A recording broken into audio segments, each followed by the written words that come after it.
एक था आपका सेल और एक था आपका एग्रीमेंट टू सेल। अब इन दोनों में डिफरेंस क्या था भाई साहब? जनरली देखा जाए तो सेल आपका प्रेजेंट कंडीशन होता है, present condition, and agreement to sell होता है फ्यूचर कंडीशन। फॉर एग्जाम्पल, मैंने आपको मोबाइल बेच दिया 5000 में, आपने मुझे 5000 रुपीज दे दिया, तो दैट इज सेल। अपने प्रोडक्ट का क्या हो चुका है? सेल हो चुका है। इसे आप एक्चुअल सेल भी कहते हैं कि आपने सेल कर दिया। बट ये एग्रीमेंट टू सेल क्या होता है भाई साहब? इसमें आपने को सबसे पहले एग्रीमेंट करना पड़ता है। फॉर एग्जाम्पल, आप में से किसी का बर्थडे फॉर एग्जाम्पल 1 अगस्त को, तो आप मेरे पास आए, सर मुझे 1 अगस्त को फोन चाहिए। मैंने बोला 50,000 में देता हूँ फोन आपको, मैं फोन बेचने वाला फॉर एग्जाम्पल। मैंने बोला आपको 1 अगस्त को मैं फोन देता हूँ। तो आपने क्या किया? मेरे साथ एग्रीमेंट किया कि 1 तारीख को अक्षय सर फोन देने वाले 50,000 में, और आपने भी एग्री कर दिया कि आप मुझे 50,000 1 तारीख को देंगे। तो अपन दोनों के बीच में पहले क्या हुआ? एग्रीमेंट। और जो एक्चुअली में अपन सेल करने वाले वो 1 तारीख को होने वाला है, मतलब 1 तारीख फ्यूचर में है।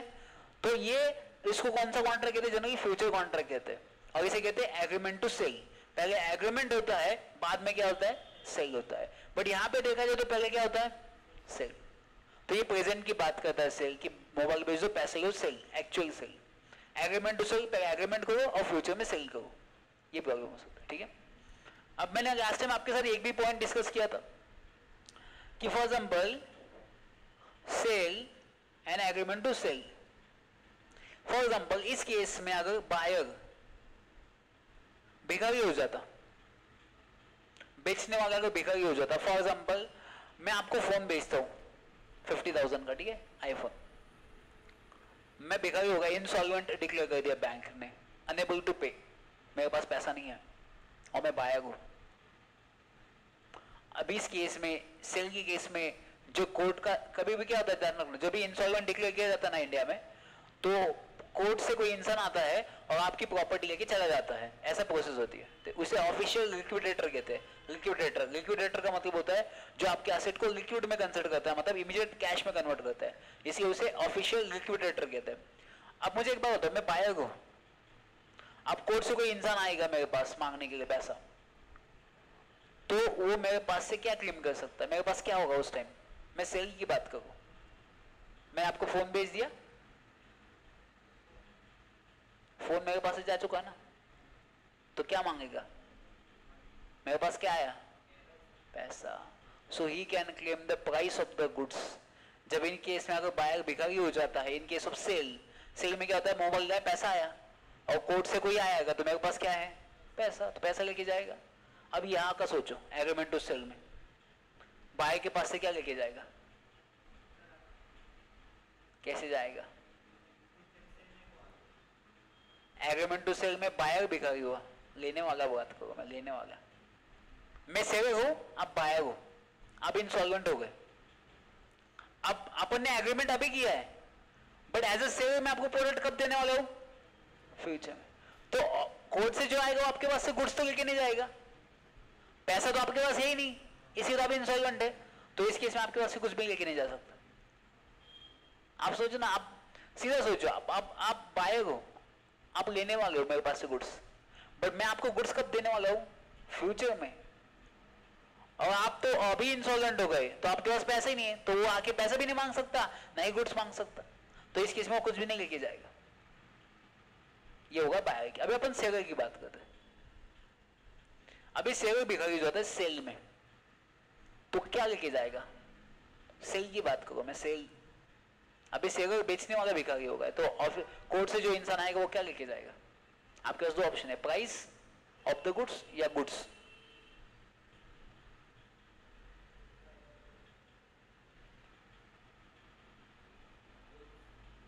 सेल में क्या होता है? मैं सेलर हूं, फॉर एग्जाम्पल आप बायर हो, ठीक है, अभी मैं भिखारी हूं। सेल में क्या होता है? मैंने आपको गुड्स बेच दिया, मेरे पास क्या है? तो मेरे पास से क्या लेके जाएगा? तो मेरे पास लेके जाएगा price of the goods. Yes no? Sale में अभी अपोजिट बात करते हैं, कौन से ऊपर हो गए केस में? हाँ, उसमें गुड्स लेके जाएगा उसके पास से। बायर के केस में क्या होगा? सेल के केस में कि बायर ने गुड्स ले लिया, पैसे दे दिए आपको, तो गुड्स मेरे पास पड़े हुए हैं, तो गुड्स लेके जाएगा गुड्स। अभी तो देखो क्या होगा, सेल में प्राइस लेके जाएगा, मैंने आपको गुड्स भेज दिया और पैसा आपने दिया, मैं भिखारी होगा तो मेरे पास पैसे लेके जाएंगे। अब इस केस में सेलर भिखारी होता है, क्या लेके जाएंगे?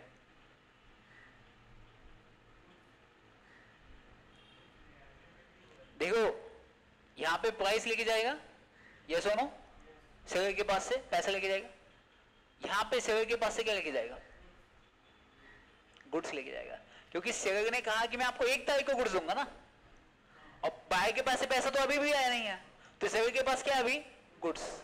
तो ऑफिस से जो आएगा कोर्ट से, वो गुड्स लेके जाएगा। ये बेसिक डिफरेंस याद रखना कभी भी, सिचुएशन को एनालाइज करने का कभी भी, कि सेल क्या होता है, एग्रीमेंट टू सेल क्या होता है, सेल के केस में बायर की पोजीशन क्या होती है, सेलर की पोजीशन क्या होती है, एग्रीमेंट टू सेल में दोनों की पोजीशन क्या होती है, ये आपको पहले एनालाइज करना, दिमाग में सोचना पड़ेगा, तभी ये हो सकता है, याद रखना। चलो, ये अपन ने कल पढ़ा था, sale and agreement to sell. अभी आगे एक टॉपिक दिया आपको, basic difference, that is hire purchase. अब ये क्या होता है? हायर भी होता है, परचेस भी होता है। ये क्या है? सेल तो आपको पता चल गया, इमीडिएट पोजीशन जाती है। अब मुझे एक बात बताओ, रिस्क भी इमीडिएट ट्रांसफर होता है। फॉर एग्जांपल मैं आपको फोन भेज दिया, आपने मुझे पैसा दे दिया, कल जाके फोन को अगर डैमेजेस हुआ तो रिस्पॉन्सिबल कौन है? मतलब कौन? Buyer. Seller is not responsible. इसी केस में देखो, एग्रीमेंट टू सेल में कौन रिस्पॉन्सिबल होगा? सेलर, क्योंकि गुड्स अभी भी मेरे पास है, तो अगर डैमेजेस हुआ तो मुझे ही पे करना पड़ेगा। ये ऐसा होता है, रिस्क हमेशा इमीडिएट ट्रांसफर होता है in case of sale, but agreement to sell में सेलर के पास ही रिस्क होता है हमेशा। अभी ये सेल आपको समझा। अभी ये हायर परचेस क्या होता है? अभी देखो मार्केट में क्या होता है ना, कुछ कुछ चीजें बहुत महंगी होती है। मैं आपको बोलता हूँ, फॉर एग्जाम्पल मैंने BMW ली, फॉर एग्जाम्पल मैंने BMW ली लोन से, उन्होंने बोला आपको 5 इंस्टॉलमेंट होगी लोन की। फॉर एग्जाम्पल उन्होंने बोला आपको 20 महीने 1 करोड़ की सबसे महंगी ली, तो उसने मुझे बोला कि आपको हर महीने में कितना पैसा देना है? 20-20 लाख रुपए लेना है, तो मैं हर महीने 20-20 लाख दूंगा। तो मैंने गाड़ी स्टार्टिंग में कौन सी पोजीशन पे अभी है? हायर, रेंट पे है। हायर का मतलब होता है रेंट, मैंने रेंट पे ली है। अब मुझे गाड़ी की कीमत 1 करोड़ रुपए, आपको क्या लगता है गाड़ी मेरी कब होगी? कौन से महीने में? 5th इंस्टॉलमेंट पे गाड़ी, मतलब लास्ट इंस्टॉलमेंट पे गाड़ी किसकी हो जाएगी? मेरी हो जाएगी।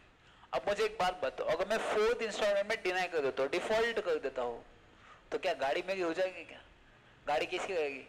सेलर की रहेगी, बाय की नहीं होगी। तो इसे कहते हैं हायर परचेस। गाड़ी खरीदो बट हायर बेसिस पे, कि हर महीने इतना पैसा दो, बट याद रखना जब तक आपकी इंस्टॉलमेंट चालू है, you are not the owner. आप ओनर कब बनोगे? लास्ट इंस्टॉलमेंट के बाद। तब तक आप ओनर नहीं हो, आपके पास राइट्स नहीं आएगा। तब तक आप किसी को सेल कर सकते हो। मैं BMW 3rd महीने में किसी को सेल कर सकता हूँ क्या? क्योंकि मैं ओनर हो गया। मैं गाड़ी को कब सेल कर सकता हूँ? 5th महीने के बाद, जब मैं उसका क्या बन जाऊंगा? ओनर। तो ये चीज याद रखना कि जब आप उस चीज के ओनर बन जाओगे तभी आप वो बेच पाओगे। तो इसे कहते हैं हायर परचेस। बट सेल में आप इमीडिएट सेल कर सकते हो किसी और को? आप बायर हो, मैं सेलर हो, मैंने आपको 5 होम भेज दिया 50,000 में, आपने मुझे पैसा दे दिया, क्या आप किसी को इमीडिएट गुड्स बेच सकते हो? बेच सकते हो, आप ओनर बन गए, खत्म बात। सेल में आप इमीडिएट बेच सकते हो, बट हायर परचेस में आप इमीडिएट सेल नहीं कर सकते, क्योंकि गुड्स का किसके पास है अभी भी? ओनर कौन है इसका? सही। अब मुझे एक बात बताओ, गुड्स को अगर डैमेजेस होगा, मैंने BMW लिए, 3rd महीने में डैमेजेस हो जाता है, कौन पे करेगा? मैं बायर या सेलर पे करेगा? गाड़ी का ओनर कौन है? सेलर। डैमेजेस कौन पे करेगा? गुड, डैमेजेस पे करेगा बायर, क्योंकि ओनर कौन है अभी भी इसका? अगर 5th के बाद मैं उसको ठोकता हूं गाड़ी को, तो कौन पैसा पे करेगा? बायर पे करेगा। ठीक है, चलो ये होता है हायर परचेस। देखो यहां पर लिखा है the property in goods passes to the hirer upon payment of the last instalment. आपको आपकी गाड़ी तभी हो जाएगी जब आप लास्ट इंस्टॉलमेंट पे करोगे। उसके बाद लिखा है the position of the hirer is that of a bailee till he pays the last instalment. अभी बिली का मतलब क्या होता है? अभी तो ध्यान दो,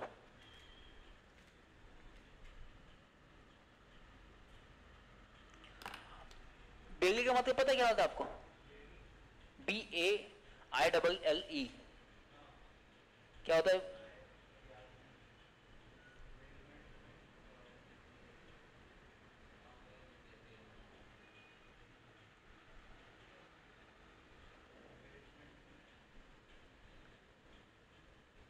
ये दो लोग होते हैं, ट्रांसफरी होता है, ट्रांसफरी होता है। ध्यान रखना, जब भी जिसके नाम में डबल ई लगता है उसको कुछ ना कुछ मिलता है।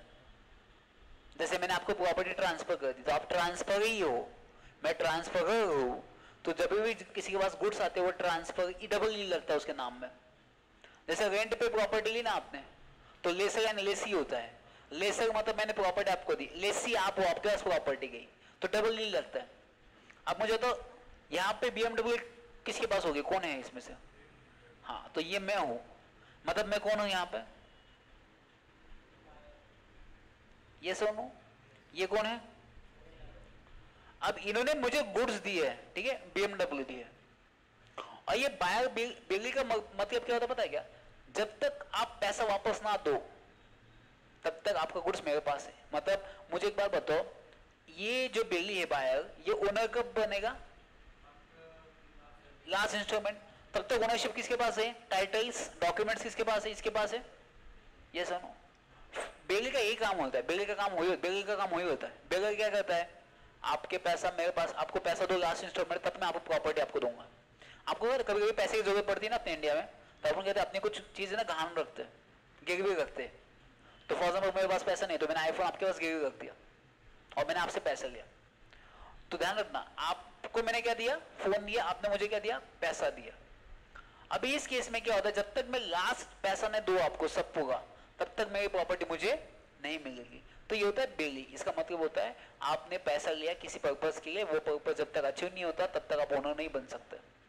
तो ये होता है बेलर एंड ये होता है बेली। ठीक है, चलो देखो यहाँ पे क्या लिखा है, द हेयर में if so likes terminate the contract by returning the goods to its owner without any liability to pay the remaining installment।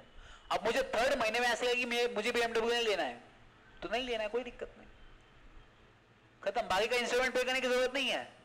Fourth and fifth नहीं पे करो भी चलता है, क्योंकि आप ओनर नहीं बनने वाले हो, आपको गुड्स नहीं चाहिए, तो ओनर क्या बनने की जरूरत है? आप कभी भी डिनाई कर सकते। ये बहुत अच्छा ऑप्शन है, पता है इंडिया में बहुत कम लोग करते हैं हायर एंड परचेस, कि आप हायर बेसिस पे लो। अगर आपको गाड़ी पसंद आती 3 महीने में, तो 3 महीने में जितना पैसा पे किया, अगर आपको पसंद नहीं आई तो छोड़ के चले जाओ, पर 3 महीने में पैसा वापस नहीं मिलेगा, क्योंकि आपने गाड़ी को 3 महीने यूज किया। ये बेनिफिट किसको पता है? सेलर को है, बट बायर को भी बेनिफिट है कि उसके एटलीस्ट फॉर एग्जाम्पल मैंने गाड़ी ली BMW, पहले मैंने मुझे समझा गाड़ी भंगा गई, 4 इंस्टॉलमेंट बेची ना मेरी, वही गाड़ी में 1 करोड़ रुपए देना पड़ता, लेके आता घर में, पे ऑप्शन बचता है मेरे, भिखारी हो जाता मैं। तो ये बेस्ट, दोनों साइड से बेस्ट ऑप्शन होता है। किसमें? किसको? अगर मैंने गाड़ी ली होती 1 करोड़ की, तब मुझे पता चलता कि गाड़ी में ऐसा डैमेजेस है, तो मुझे कितना लॉस होता? 1 करोड़ का। मैंने फर्स्ट इंस्टॉलमेंट कितने पे की? 20 लाख। मुझे समझा गाड़ी में डैमेज है, तो मैं कितने बचे सेव हुए? 80 लाख। और गाड़ी अच्छी निकली तो मैं 80 लाख दे दूंगा, मेरा कोई लॉस होगा क्या? तो आपका जितना लॉस होने वाला था 1 करोड़, एटलीस्ट तो कम हुआ ना, 20 लाख तक आप आ गए, जो 1 करोड़ आपको होने वाला था। इंडिया में ऐसा नहीं होता ना जनरली। इंडिया में गाड़ी आपको लेनी है, फॉर एग्जाम्पल मैंने डिसाइड किया कि आपको कोई भी स्कूटर लेनी है, कोई भी मोपेड गाड़ी, एक्सेस लेनी है मुझे, एक्सेस की प्राइस फॉर एग्जाम्पल 1 लाख रुपए है, मैंने 1 लाख दे दी है। जैसे ओला का बीच में हुआ ना, वो ओला पैसे दिए, गाड़ी जल गई, गाड़ी लोगों ने जला दी उसको, पैसे गए, सब गए। अगर ओला ने ऑप्शन दिया था 20,000 5 महीने तक भगो, 1 लाख गाड़ी में आपकी हो जाएगी। पहले महीने में समझ जाता गाड़ी ऐसी होती है, तो मेरे 4 महीने के पैसे बचते ना, 80,000। और उसको भी समझते सामने होगा कि अपनी गाड़ी में फॉल्ट है, अपने को चेंज करना पड़ेगा इसको, तो दोनों को बेनिफिट सेम होता है। अपन ने छोड़ दिया तो उसको 20,000 मिल गया, अब अपना 80,000 बचा, तो दोनों हिसाब से वो सही होता है। बट इंडिया में ऐसे जनरल कोई करता नहीं, बहुत वो सोचते हैं लोग बेचने का ही काम करते, बेच दो बेच दो। ये एक्चुअली में ना एप्लीकेबल होना चाहिए सेकंड हैंड गुड्स के लिए। सेकंड हैंड गुड्स में रिस्क बहुत होता है, बट सेलर कभी नहीं चाहेगा कि इसमें आ जाओ, क्योंकि सेलर को पता है उसका बेचना ही काम होता है। अगर मैंने ये आपको लिख के दिया तो गाड़ी वापस आने ही वाली है, क्योंकि सेकंड हैंड बेचने का रीजन वही होता है। The owner takes no risk, for if hire fails to pay an installment, the owner has the right to take back the goods. देखो अभी जो बेचने वाला है उसको कोई रिस्क नहीं है भाई साहब। क्यों रिस्क नहीं है? थर्ड इंस्टॉलमेंट तक वो गाड़ी वापस भी मांग सकता है, क्योंकि आप ओनर कब बनने वाले हो? Fifth instalment. तब तक seller has the right to back the goods, वो वापस गुड्स ले सकता है, सेलर के पास राइट है। सेलर कब तक गुड्स वापस ले सकता है? फिफ्थ इंस्टॉलमेंट तक। एक बार fifth instalment seller can not ask to return the goods, ये कभी नहीं मांग सकता। The hirer cannot pass any title even to a bona fide purchasers. जो हायर होता है वो कभी भी bona fide titles किसी भी पास नहीं कर सकता to a bona fide purchasers. Titles मतलब उसके डॉक्यूमेंट्स। आपको डॉक्यूमेंट्स तभी मिलेंगे जब आप फिफ्थ इंस्टॉलमेंट पे करोगे, याद रखना। बोना फाइड का मतलब होता है जो इंटरेस्टेड पार्टी है, जो लेने वाला है, जिसने इंस्टॉलमेंट पे किया, आप उसको डॉक्यूमेंट ट्रांसफर ही नहीं कर सकते हो अनटिल एंड अनलेस आपकी फिफ्थ इंस्टॉलमेंट पे हो। लास्ट में होता है the hire purchaser cannot resell unless he has paid all the installment. वो किसी को सेल भी नहीं कर सकता जब तक वो लास्ट इंस्टॉलमेंट पे ना करे। तो आपको हायर परचेस समझा क्या होता है? ये वाला, ये वाला सेकेंड वाला, the hirer can not pass any title even bona fide purchases. अब देखो बोनाफाइड का मतलब क्या होता है? मैंने गाड़ी ली है BMW, आप सेलर हो, आप 3 महीने हो चुके से, मेरे अभी 2 महीने बाकी है। उसका मतलब है बोनाफाइड का मतलब होता है जो एग्जैक्ट, जो एब्सोल्यूट लेने वाला कौन हूं? मैं हूं, मैं आपसे गाड़ी लेने वाला हूं। ये कहता है कि आप इवन बोनाफाइड परचेसेस को ट्रांसफर नहीं कर सकते डॉक्यूमेंट्स। मतलब आपको पता है कि ये लेने वाला है, कंफर्म है, ये एब्सोल्यूट है, ये 5 महीने के बाद गाड़ी लेने ही वाला है आपसे, 5 इंस्टॉलमेंट पे करने वाला है, तभी भी पैसा, तभी भी टाइटल्स उसको नहीं देंगे, भले आपको पता है। बोनाफाइड का मतलब होता है एग्जैक्ट यही लेने वाला है आपका। आपको पता है कि मैंने 3 इंस्टॉलमेंट पे किया और 2 पे करने ही वाला हूं मैं, तभी भी आपको नहीं देने का टाइटल्स, इवन बोनाफाइड परचेसेस को, मतलब मैं को नहीं देने का टाइटल्स। आप मुझे टाइटल्स कब दोगे? डॉक्यूमेंट्स फिफ्थ इंस्टॉलमेंट के बाद, याद है। हाँ, दूसरे को गाड़ी नहीं हो सकता ना। अगर गलती से आपने मुझे टाइटल ट्रांसफर करी, फॉर एग्जांपल आप समझ सके बहुत अच्छे बोनाफाइड है, मतलब ये एग्जैक्ट जिसको ही लेने वाला है, फिर क्या फायदा 5 महीने तक इंतजार करके? ले लो डॉक्यूमेंट्स, आपने मुझे डॉक्यूमेंट्स दे दिया, इसमें रिस्क आपका है, क्योंकि मैंने 2 तो नहीं पिए ना अभी तक डॉक्यूमेंट्स मेरे पास, मैं किसी को बेच भी दूंगा, भाग भी जाऊंगा तो आपका नुकसान है। तो इसी लॉ के हिसाब से जब तक आप इस फिफ्थ इंस्टॉलमेंट पे नहीं करते तब तक इवन पे नहीं करने का, टाइटल्स देने किस नहीं, इवन बोनाफाइड परचेसेस। बोनाफाइड मतलब मैं इंटरेस्टेड हूं, मैं एग्जैक्ट हूं, मैं देने वाला, मैं आपको मैं देने वाला हूं 2 रिमेनिंग इंस्टॉलमेंट, तभी भी नहीं देने का titles until and unless fifth instalment. चलो समझा आप लोगों? फिर आपका होता है ये सेल एंड बेलमेंट। अभी जनरली बेलमेंट का मतलब क्या होता है? जैसे जेल में होते हैं ना लोग, हाँ टेम्परेरी से जेल पे कैसे जाते हैं? किसी की सजा सुनवाई गई, उसको जेल जाता है, जेल के अंदर रखा जाता है, फिर सुनवाई होती है, फिर उसके बाद 2-3 साल भुगतने के बाद वापस आ जाता है। तो वैसे ही बेलमेंट होता है। बेलमेंट का मतलब होता है रिहा करना। फॉर एग्जाम्पल मुझे पैसे की बहुत जरूरत थी, तो मैंने आपके पास आईफोन रखा, आपने मुझे पैसा दिया, तो मुझे एक बात बताओ, आपके पास मेरा गुड्स है, आप बेल लो, मैं बेल लूं, तो आप मैं आप गुड्स आप मुझे कब दोगे वापस? जब मैं आपको पैसा वापस दूंगा। जैसे ही मैंने आपको पैसा दे दिया, आप मुझे गुड्स क्या दोगे? वापस कर दोगे। That is bailment. हिंदी में ऐसा होता है गिरवी रखना।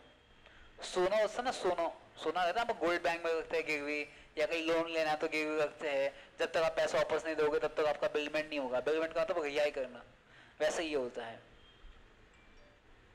चलो, और बेली कौन होता है पता है? जिसके पास गुड्स जाता है। मैंने आपके पास फोन गिरवी रखा और आपने मुझे पैसे दिए, आप बेली हो, और मैं कौन हूं? बेलर। चलो, ये आप बहुत इजी है। सेकेंड पॉइंट देखो, the bailee must return the goods to the bailor on the accomplishment of, कंप्लीशमेंट मतलब कंप्लीट होने के बाद।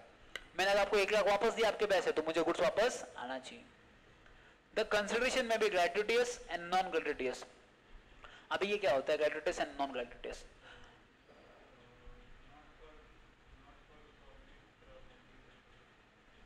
हाँ, जनरली क्या होता है कि ये नॉन ग्रेट्युटियस एंड ग्रेट्युटियस का मतलब क्या होता है कि आपको प्रॉफिट हो या ना हो, you should return the goods. ठीक है? अगर फॉर एग्जांपल इसको कहते हैं कि कंसिडरेशन में ग्रेट्युटियस क्या हो सकता है? अभी आपने फॉर एग्जांपल मुझे पैसे नहीं दिए, मैंने आपसे पैसे लिए थे 1 लाख, मैंने आपको पैसा नहीं दिया, तो आप क्या बन जाओगे उस गुड्स के ओनर। तो it is a consideration, it is a gratuitous consideration. Gratuitous मतलब आप ओनर बन गए, ये सुनो। नॉन ग्रेट्युटोरियस का मतलब होता है मैंने आपको पैसे दिया तो ओनर कौन बन जाऊंगा आपस में, मैं। तो ये भी मेरा क्या है, कंसिडरेशन। तो ये ग्रेट्युटोरियस कंसिडरेशन भी हो सकता है, नॉन ग्रेट्युटोरियस भी कंसिडरेशन हो सकता है, क्योंकि कॉन्ट्रैक्ट में आपने पढ़ा था कंसिडरेशन, दोनों पार्टी से कंसिडरेशन होना चाहिए, तो यहाँ पे भी कंसिडरेशन है। चलो तो अपन बढ़ते आगे।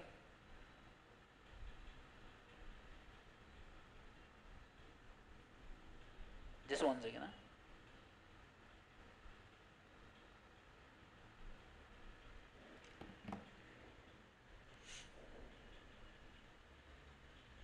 वो लोग आने तक मैं आपको थोड़ा सा बेसिक टॉपिक पढ़ाता हूँ।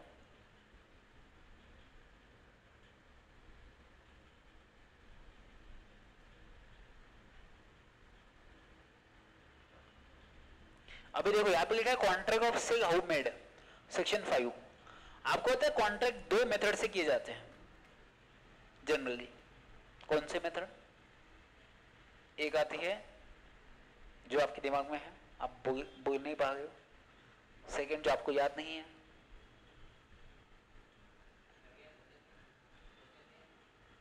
आप कॉन्ट्रैक्ट कैसे करते हो, क्या कॉन्ट्रैक्ट को कैसे फॉर्म किया जाता है? एक्सप्रेस एंड इम्प्लाइड, ये दो बेसिस यहाँ पे होते हैं, कॉसी नहीं हो सकते आप, क्योंकि कॉसी में सेल ऑफ गुड्स में आपको पता है बेचने वाले आप। कॉसी में क्या होता है आपको पता नहीं क्या बेचना, क्या होने वाला, कुछ भी पता नहीं होता। किसी और कॉन्ट्रैक्ट में आप एंटर करते हो, यहाँ पे ऐसा नहीं, यहाँ पे पता है मुझे किसके साथ में बेचने वाला हो, तो यहाँ पे सिर्फ दो ही आता है। तो याद रखना, एक्सप्रेस मतलब क्या करने का, ऑफर देने का कि मुझे फोन बेचना है, फिर आप कंसेंट दोगे, फिर में एक्सेप्टेंस होगा, फिर प्रॉमिस बनेगा, फिर एग्रीमेंट होगा, फिर कॉन्ट्रैक्ट, ये सब चीजें होगी, दैट इज एक्सप्रेस कॉन्ट्रैक्ट, सब एक्सप्रेस किया जाता है। एम्प्लॉयड में क्या होता है, सीधा कॉन्ट्रैक्ट में आ जाते हो। मैंने उसके गले में मंगलसूत्र डाल दिया, इसका मतलब क्या हो चुका है, शादी हो चुकी है। ये सुन, क्या मैंने ऑफर दिया था उसको, तुम मुझसे शादी करोगी क्या, तो घर से पूछ, मैं घर को पूछता, वो नहीं, it is express. Love marriage is a employed contract, arrange marriage is a express contract. पूछा जाता है सबसे, पूरा फॉर्मेलिटी फॉलो किया जाता है, दैट इज एक्सप्रेस। तुमको पसंद है क्या, लड़का देखा क्या, लड़की देखी क्या, दोनों को पसंद है क्या, ये देखो वो मोहब्बत, इसे express contract, it is a formal contract. Employed is informal, दोनों को पसंद है, शादी भाग के भाग गई, मंगलसूत्र डाल दिया, दैट इज इम्प्लॉयड। मंगलसूत्र का मतलब इट इज अजम्पशन, इनकी शादी हो चुकी है। तो इम्प्लॉयड ये वैसे ही होता है यहाँ पे, एक तो आपका एक्सप्रेस हो सकता है, ये तो इम्प्लॉयड कॉन्ट्रैक्ट हो सकता है अंडर सेक्शन 5। चलो जनरली अभी देखा जाए तो इसमें सब्जेक्ट मैटर क्या हो सकता है, तो सब्जेक्ट मैटर जनरली आपको होता है, इसमें सबसे इंपॉर्टेंट गुड्स पढ़े थे अपने, एक फ्यूचर गुड्स भी होता है। कॉन्टिंजेंट कॉन्ट्रैक्ट पढ़ा होगा आपने। कॉन्टिंजेंट कॉन्ट्रैक्ट हमेशा फ्यूचर के बेसिस पे किया जाता है, हैपनिंग और non happening some event, some conditions, it is uncertain event, ठीक है। तो इसमें भी ऐसा होता है कि सब्जेक्ट मैटर ऑफ कॉन्ट्रैक्ट से में क्या क्या हो सकता है। अभी देखो कुछ कुछ गुड्स ऐसे होते हैं जो पेरिशेबल होते हैं। पेरिशेबल मतलब जब जल्दी खत्म हो सकता है, खराब भी हो सकता है, जैसे दूध है 2-3 दिन में खराब हो सकता है। तो ऐसे केसेस में क्या होता है कि फॉर एग्जांपल किसी ने डिनाई कर दिया, एक्सेप्ट करने में डिनाई कर दिया, तो गुड्स खराब हो सकता है आपका, तो आप उसे डैमेजेस मांग सकते हो। अभी देखो यहाँ पे लिखा है goods perishing before making of contract. अभी गुड्स खराब होने वाले कॉन्ट्रैक्ट करने के पहले, यहाँ पे एग्जांपल दिया है, A agrees to sell 50 bag of wheat stored in the A's godown, due to waterlogging all the goods stored in the godown were destroyed. At the time of agreement neither parties were aware of the fact the agreement is void. इसका heading क्या है, good perishing before making a contract. Contract करने के पहले goods खराब हो चुके हैं, ये मुझे नहीं पता ना आपको पता है, क्योंकि गुड्स गोडाउन में मैंने लॉक की है, अंदर पानी गया है, चूहा ने खा भी गया है, कुछ भी हो चुका है, वो मुझे नहीं पता ना, आपको भी नहीं पता है। But goods perishing before contract, contract करने के पहले ऐसा हुआ है, तो ये कॉन्ट्रैक्ट क्या हो जाएगा ऑटोमेटिकली, वॉइड। मैंने अंदर गाड़ी रखी है, अंदर आग लगी गाड़ी को, मुझे पता ही नहीं, चूहे ने पूरी वायर खा दी इंजन की, सब ये हो चुका है। अंदर ऊपर से छत थोड़ा और टायर व्हील के ऊपर से भाग गए इंजन, सिर्फ वो रखा है, इस पे पत्थर पे रखी मेरी गाड़ी, कुछ भी नहीं, टायर्स भी नहीं, मुझे पता ही नहीं अंदर क्या है। तो गुड्स पेरिशिंग बिफोर कॉन्ट्रैक्ट, तो मैं ऐसे कॉन्ट्रैक्ट करना चाहूंगा दैट इज वॉइड, क्योंकि जिस चीज पे आप कॉन्ट्रैक्ट करेंगे वो चीज एग्जिस्ट में है ही नहीं, तो ऐसे कॉन्ट्रैक्ट हमेशा क्या होते हैं, वॉइड। नेक्स्ट यहाँ पे पॉइंट दिया है good perishing before the sale but after the agreement to sell. मैंने आपके साथ एग्रीमेंट किया बट आपको गुड्स कब देने वाले में, फ्यूचर में, तो ऐसे कॉन्ट्रैक्ट क्या बनते हैं, ऐसे कॉन्ट्रैक्ट भी वॉइड बनते हैं। अभी देखो यहां पर लिखा है there is an agreement to sell specific goods and subsequently the goods without any fault on the part of the seller or buyer perish or become so damaged no longer to answer their description in the agreement before the risk passes to the buyer, the agreement is thereby avoided and becomes a void। पहले मैंने cell की बात किया, पहले मैंने cell की बात की कि मैं आपको बोला कि गोडाउन में गुड्स पड़े हैं, मैं आपको बेचना चाहता हूं, तो goods are perishing before contract, तो मैं आपके साथ कॉन्ट्रैक्ट किया, बाद में देखो तो अंदर गुड्स खराब हो चुके हैं, तो good contract becomes a void. But agreement to sell में क्या होता है, पहले क्या होता है एग्रीमेंट, और गुड्स फ्यूचर में जाते हैं। तो मैंने आपको बोला मैं आईफोन दे दो 1 तारीख को, मैं दुकान में चोरी हो चुकी है, सब आईफोन चोरी जा चुके हैं, मैंने आज आपके साथ एग्रीमेंट किया, चोरी रात को ही, इसमें मेरा ना फॉल्ट है ना आपका फॉल्ट है, तो जब 1 तारीख आएगी तो गुड्स ही नहीं है, और जिस बेसिस पे आपने कॉन्ट्रैक्ट किया वो नहीं है, तो contract automatically becomes a void. तो दोनों केस में वॉइड होता है, समझे सभी लोग को, कोई दिक्कत। चलो आपका सिलेबस ये कौन सा महीना है, जुलाई ना, आपका सिलेबस स्टिल सितंबर तक खत्म हो जाएगा 15 फ्रॉम माय साइड, कि कंपनी का कॉन्ट्रैक्ट में खत्म हुई हुआ है, तो इसकी वजह से कोई टेंशन नहीं, आपको रिवीजन करके दूंगा, वैसा कुछ नहीं है। तो सेल ऑफ गुड्स एक्ट आपका हो जाएगा, ये सबसे बड़ा चैप्टर है, ये अगर हो गया तो फिर 2 ही छोटे ही चैप्टर है, कंपनीज एक्ट एंड ये आपका पार्टनरशिप, सॉरी एलएलपी, क्या एलएलपी हुआ है, पार्टनरशिप, पार्टनरशिप इजी है, और ये आपका कंपनीज एक्ट, फिर ज्यादा टाइम नहीं लगेगा अपने को।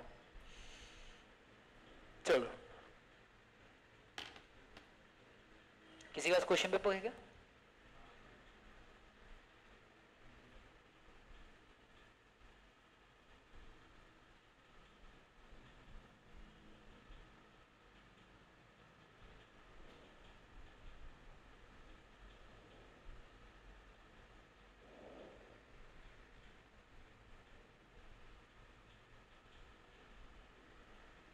कोई क्वेश्चन आया कि देख, उसमें सेल ऑफ गुड्स एक्ट के बहुत सारे क्वेश्चन आते हैं। Sale and agreement to sell का तो फेवरेट क्वेश्चन है इंस्टीट्यूट का, हमेशा पूछते हैं difference between the sale and agreement to cell.